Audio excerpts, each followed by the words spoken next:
Ay mga kabebe, magandang araw na naman sa inyo dyan. Welcome to my vlog. Ayan, ngayon araw ay wala tayong gawa kundi kumain at mag-inom ng Diyos. Kasi nga po, grabing sarap kumain. Alam niyo ba yun?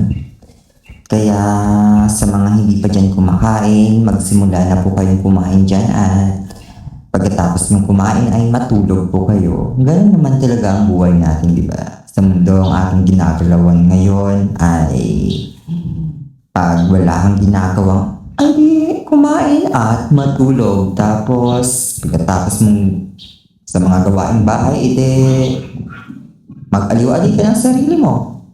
Alam nyo ba? Grabing sarap ng juice na yan. Kaya kung ako sa inyo, magbili kayo ng tank.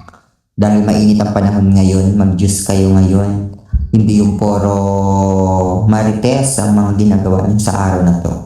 Dahil sa init ng panahon, puro marites ang ginagawa nyo, kaya pinapainit nyo pa lalo ang mga ulo nyo kay iisip ng mga marites dyan sa kapaligiran.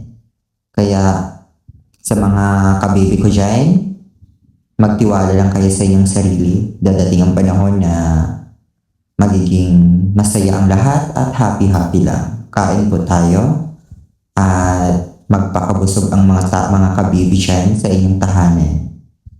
Ayan, paldo ako dyan. Tignan nyo naman, paldo si boss. Charot. Ayan. Gusto mo bang subuan kita dyan? Or baka gusto mo ako? Pili ka lang, ako o yung ulam ko or ang juice na iniinom ko. Kaya sa mga kabibi ko dyan, huwag niyo pong kalimutan i-like and share ang follow Facebook ko. Maraming salamat. Welcome to my vlog, Hernan Vlog.